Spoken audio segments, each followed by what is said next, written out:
Welcome to 99 Adventures, the podcast where the campsite stories are all about the RV lifestyle. We're your hosts, Alan and Kim, fellow lovers of all things RV living. Here on 99 Adventures, we explore the highs and pickups of life on wheels, whether it's discovering hidden gems off the beaten path or tackling the realities of RV living. But we're not just about the travel, we're about the taste, too. In every episode, we'll cook up something special right from the RV kitchen or campsite. So get hooked up, grab your skillet, and let's hit the road. It's time for 99 Adventures, where the journey and the flavors never stop. Before we talk about our next adventure of working full-time from the rig, what you got cooking in the crock pot? Today we did a chili. It's going to be super cold coming up next week. We're big leftover type people, so we decided to do a chili. I think next week is supposed to get in the teens, a couple of days, and so we'll kind of snack on this the rest of the week pretty much, along with some other leftovers that we have. But yeah, the chili. Normally I would do kind of cooking as we go because it's a long process. We'll put the ingredients as we always do and what we put in the chili. As the video goes on, I'll go over some of the key ingredients, show a picture of them so you can see, actually visually see what we have going on in the chili. When we went full-time, we knew that we would be working from the rig. Initially, both of us were working full-time from the rig. When we bought this Forest River, and just a reminder again, it's the Forest River Sandpiper 3800 RK, and it did come with a desk. And we just started where I was working at the desk, and then Alan was working from our kitchen top thing, and that just wasn't really working well. So we decided to get standing desk. So we were side by side, two standing desks, side by side with our computers, monitors, all that kind of stuff. And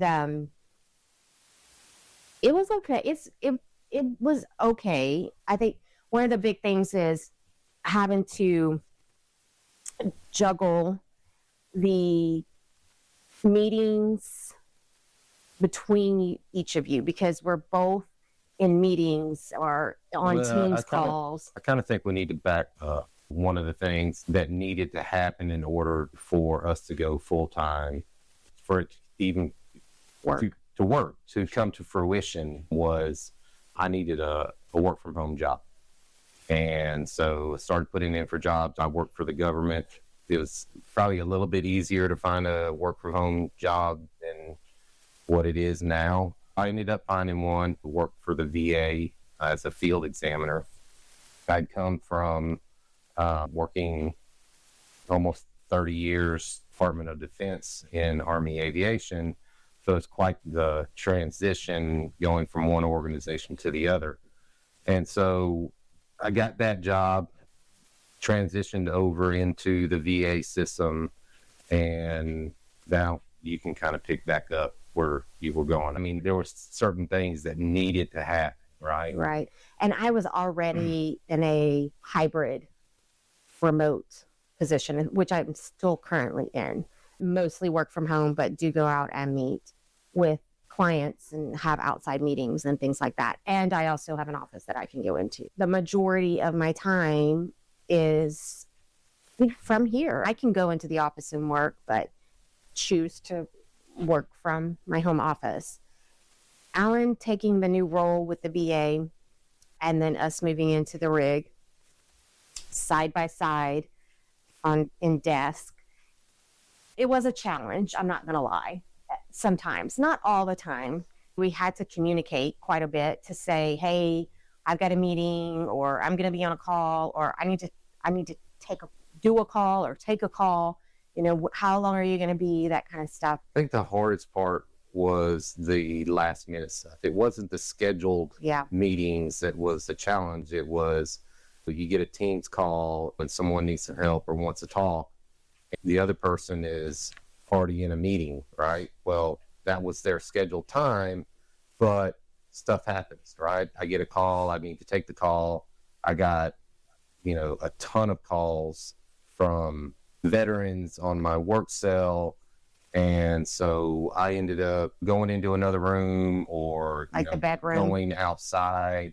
If it wasn't inclement weather, I would even take paperwork in my computer outside sometimes and do work. I think probably the main point is, just like we've stressed from video 1 and into 2 and now 3, is you have got to be flexible in an RV. That is so true. Right. And you have got to be able to bend the rules a little bit and try to stay as flexible and as open-mindedness as you possibly can, because just like living in an RV it's not a house. It takes some thinking outside the box.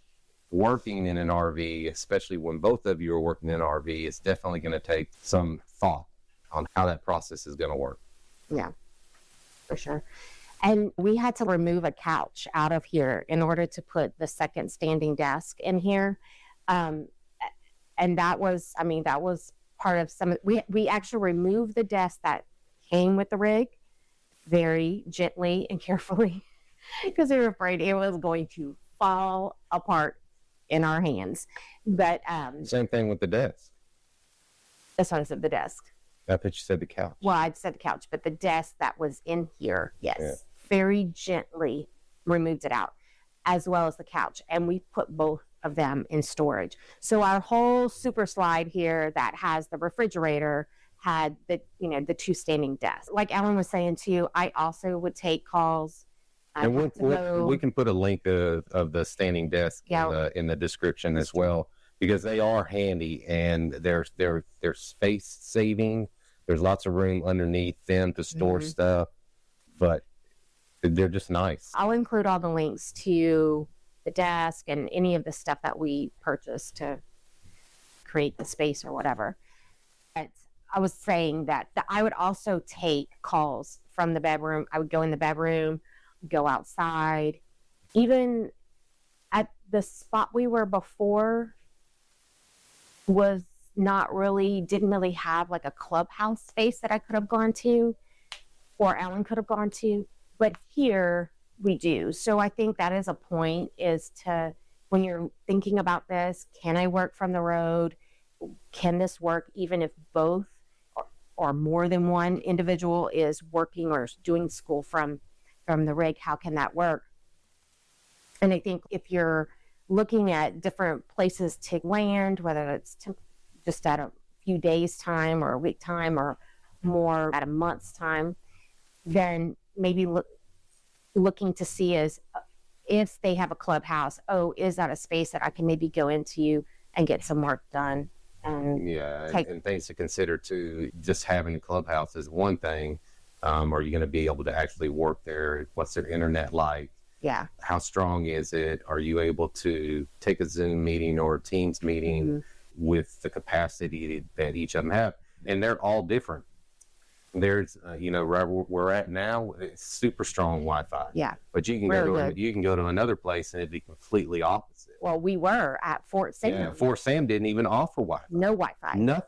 Nothing. And so you either had internet because you paid for it or you didn't. Yeah, you used hotspot. Maybe you used a hotspot on your cell phone or something like that. Starlink or T-Mobile home tower thing. Those are a few of the options. But some places don't offer any Wi-Fi at all. And Fort Sam, the RV park at Fort Sam. And then too, if they do have a clubhouse and they have strong Wi-Fi, you also have to take into consideration, how rowdy is it? How much traffic goes through there? Is it conducive enough to be able to hold a professional meeting? If your setting is like that, where they require you to be as professional online as you would if you went into an office, is Johnny walking behind you going to the soda machine going to be okay? And those are things that, working out and talking and being transparent with your work and in regards to what your environment is might be something that to have a conversation with them to find out what's acceptable and what's not acceptable. Because I certainly fall into that. If I am meeting with a client that is in a Zoom or Teams meeting, I need to be on point professional. And that means blurred background or nobody walking in my background, very little disruptions, that kind of thing. And mine was completely opposite. Yes. Right? Mine was completely opposite. And I always had to have my camera on. He never had to have his camera on. Never. I never had to have it on. And so the point is that every organization is different. Every organization has their expectations in regards to your professionality and so forth. So just keep that stuff in the back of your mind as you're walking through the journey that you're on. So. And I think too, like the whole working from home thing has gotten, I mean, people understand that when you work from home, you might have a dog that barks or a doorbell that rings because Amazon has just delivered a package, or you might need to be there when the AC guy comes to work on the AC. So I think people kind of understand that and are a little more flexible than maybe they were back a few years ago. Or not. I think that the work from home, I think that the work from home environment is kind of going away. And I hate to bring politics into this because everybody has a different opinion on politics. But with this new administration coming in, they're going to shake the tree and start making people go back to work. If you think about go back to an office. Go back to an office. If you think about who is in charge of that whole effort, that's Elon Musk. What did Elon do to his workforce? Made him come back. There really wasn't an ultimatum. He told them. And so I think that you're going to see a lot of transition. Working for the government, he's big on making people come back to the office, and he's starting with the government. And so if he is able to successfully do that with the government employees, and you're talking about thousands of work from home people in the government. And if he's successful with that, then what's going to happen is these other companies are going to follow suit with that. They're going to say, okay, they did it. You're coming back too. Just keep that in mind. So. Yeah. But I will say there were a couple of times that I know it was frustrating for the both of us taking calls because Alan in particular got a lot of just spur of the moment type Teams calls. And we were going to have to do something a little different with some earbuds and things like that if he had not decided to step away from that job, which he did. Yeah, that job was... in about 5 months.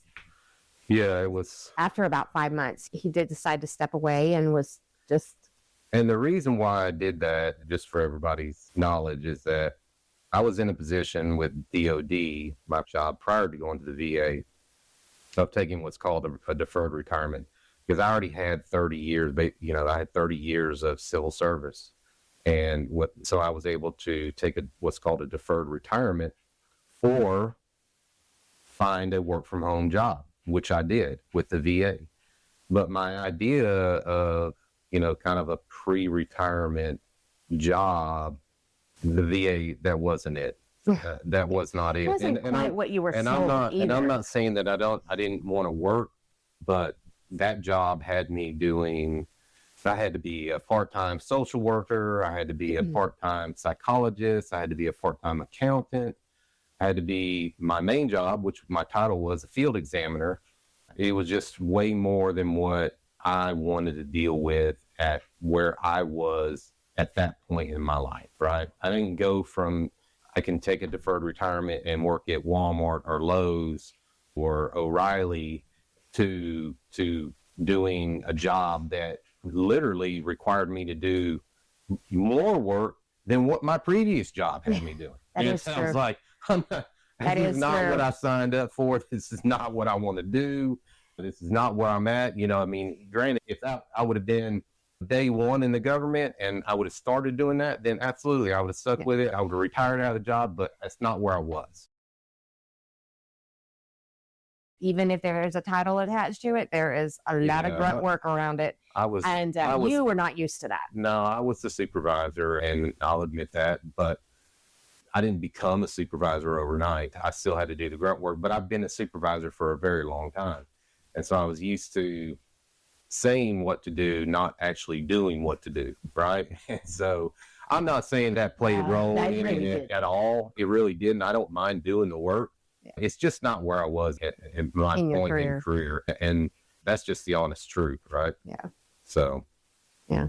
at any rate, here we are. Alan works out of the rig now. He did pick up a very pre-retirement job at O'Reilly's. Yep. Ironically enough. And I love it. I love it. I'm steady. I stay busy. It's not something that I have to do. It's something that I want to do. I can't stay in the RV all day long, right? And do nothing. Although financially, I could. And that's a nice place to be. And for once, maybe let her be the breadwinner instead of me. And that's kind of a nice place to be. I think we both sailed the ship equally. Yeah. Well, yeah, that's pretty clear. Yeah, we'll go with that. We'll go with that. Okay. Well, this is a long argument we've had for many, many years. It's not an argument. Yes. Whatever. So. Anyway, but yeah, so now Alan works out of the rig and so it is nice, but I still have to plan my picnic for the day because if I know I have meetings coming up, I mean, I got to make sure the dogs go out, do their thing, that kind of thing, so they don't start bugging me halfway through a meeting or whatever. And so I do have to plan that stuff and my schedule and everything like that.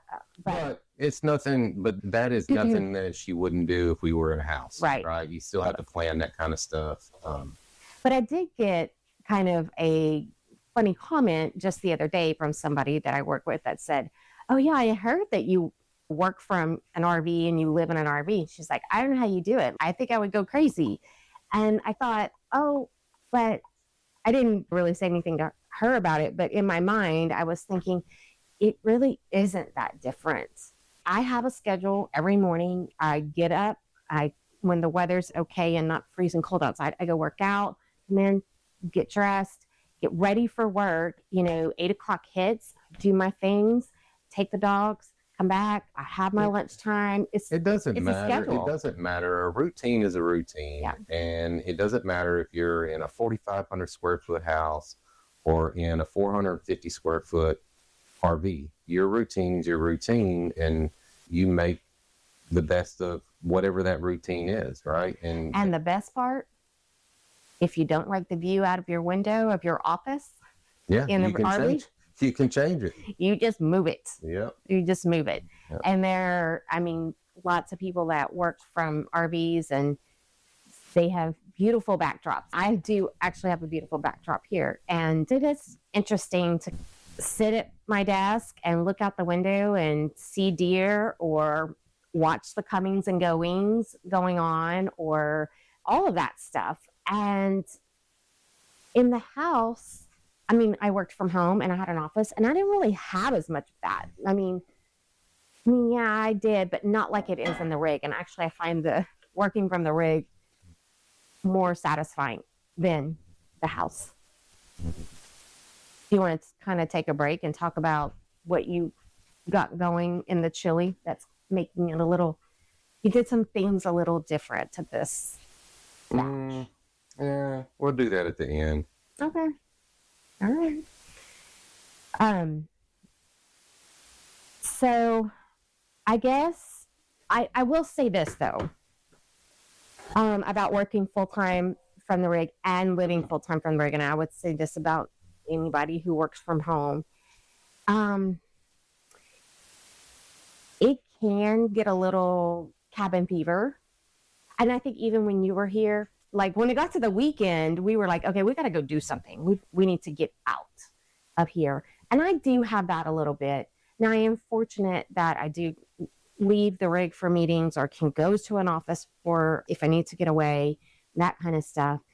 It is a little bit of a jaunt from where we're at currently, but I do have that option. So I think I would say that if you do work and live on the rig, is to definitely make sure you're taking opportunities to go do things outside of the rig, whether it's during lunch, maybe go for a walk, that kind of thing, go find an activity. But honestly, I don't think that's any different than at a house. Yeah. You know, I really don't. I mean, again, we all worked those jobs and had nice house and whatnot.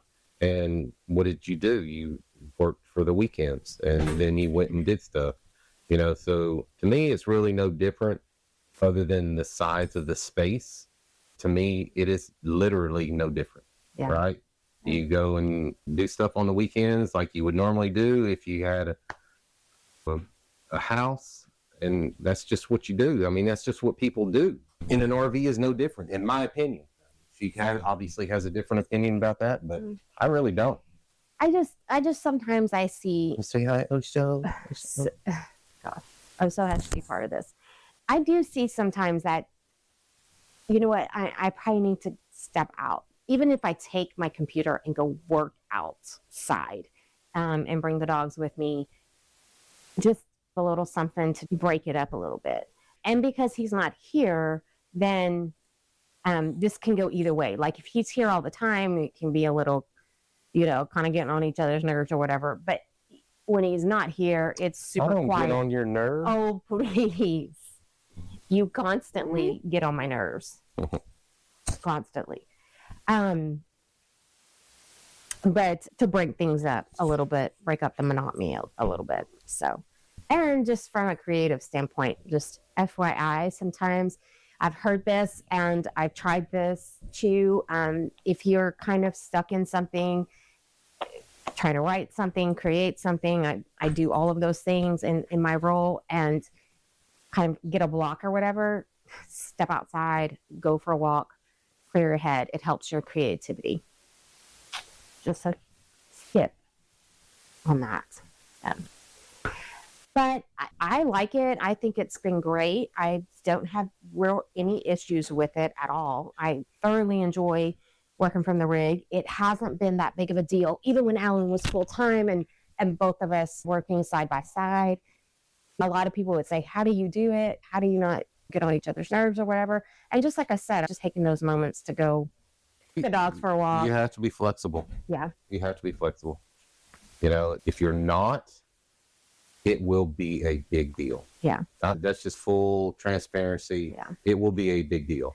If your work has very strict requirements, it will be a big deal. It could be a big deal. Yeah. I mean, it could be a game changer. It could literally be the reason why you cannot do it. Right. So it's very important to be transparent and get clarification from your work about what the boundaries are, what's acceptable, what's not acceptable, and adhere to those. Because Alan didn't so much have that conversation. He had boundaries. He had to be within a 50-mile radius of the San Antonio city limits. And so where he went was not necessarily an issue, kind of.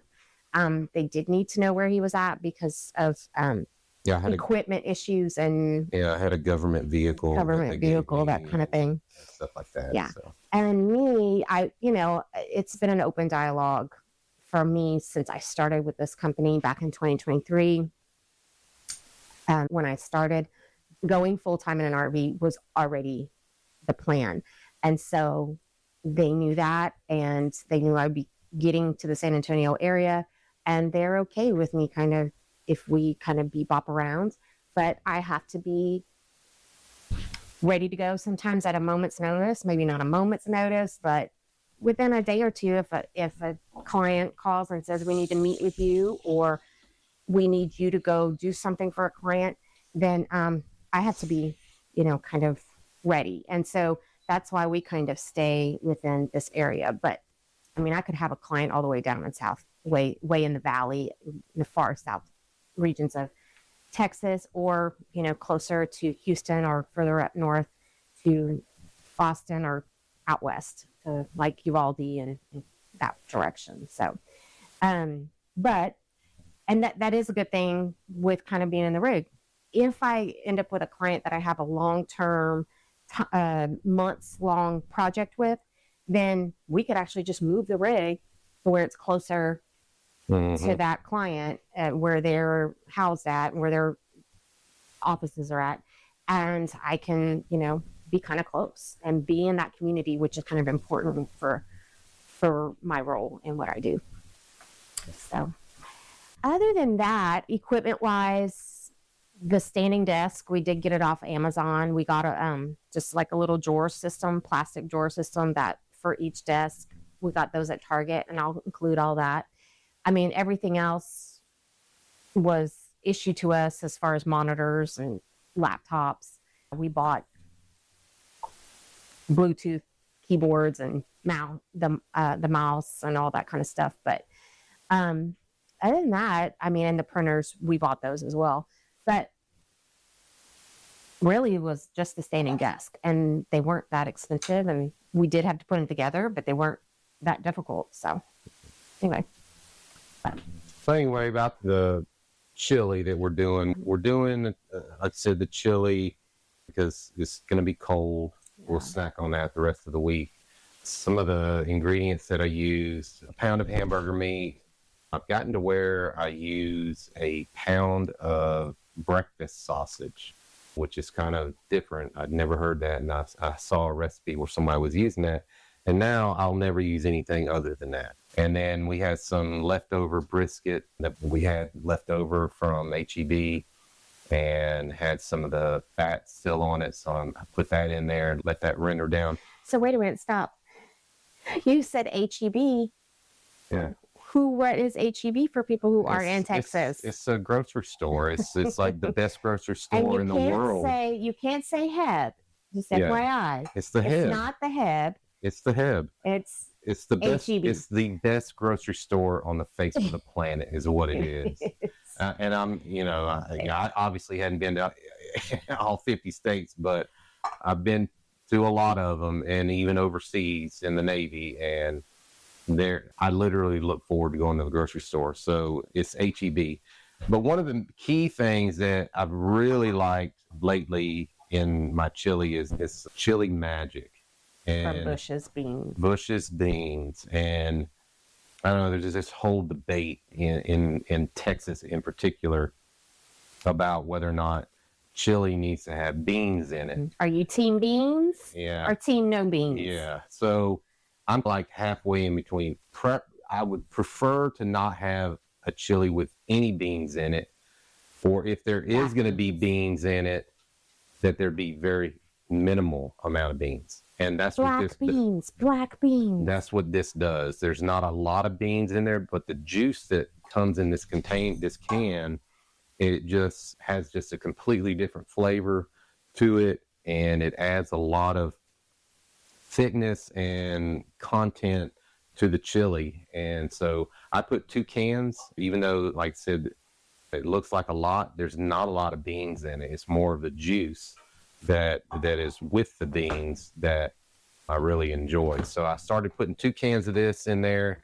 That's that Bush's Chili Magic. It's hard to find. We couldn't find it. HEB didn't have it. Walmart didn't have it. I ended up finding it at what's called a Lowe's grocery store, not Lowe's hardware.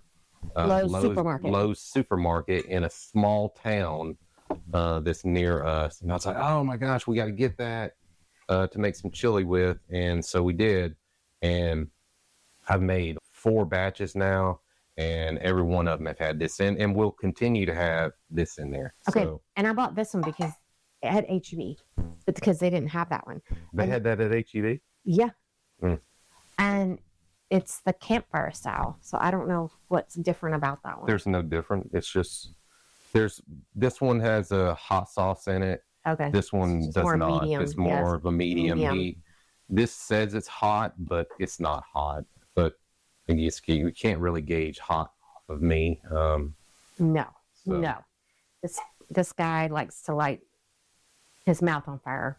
Yeah. Salsas, hot sauces, yeah, seasonings, you name it.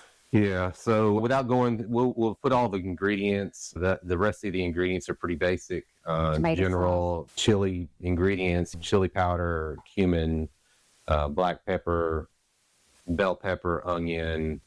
The three meats are, well, the two, it would be the hamburger meat and the pan sausage. I added the brisket because we had it left over. So normally I wouldn't put that in. It would just be the hamburger meat and the pan sausage together. So this chili is actually going to be a little bit, has a smoky flavor to it because of the brisket. It was a fully cooked brisket from HEB that had already been cooked, obviously, with some smoke, oak, as a matter of fact. And so the chili is going to have a little bit of that flavor as well. So anyway, we'll do the ingredients in the show notes or in the description. And I just want to go over those little key things that we added to this time rather than just going through and laying it out, because chili takes such a long time to cook. There really wasn't any sense in me showing you how to chop vegetables and put Petite diced tomatoes into a crock pot. So, and open cans. Yeah, and open cans anyway. All right. Okay. Is that it? Well, we need to do a toast. Oh, well, we don't have anything to toast. I haven't made anything. All right.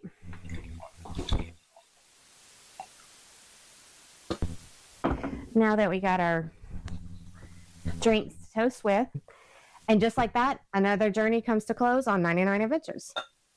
So cheers to RV life, tasty meals, and adventures still to come. Peace. Enjoy your next adventure, and bon appetit.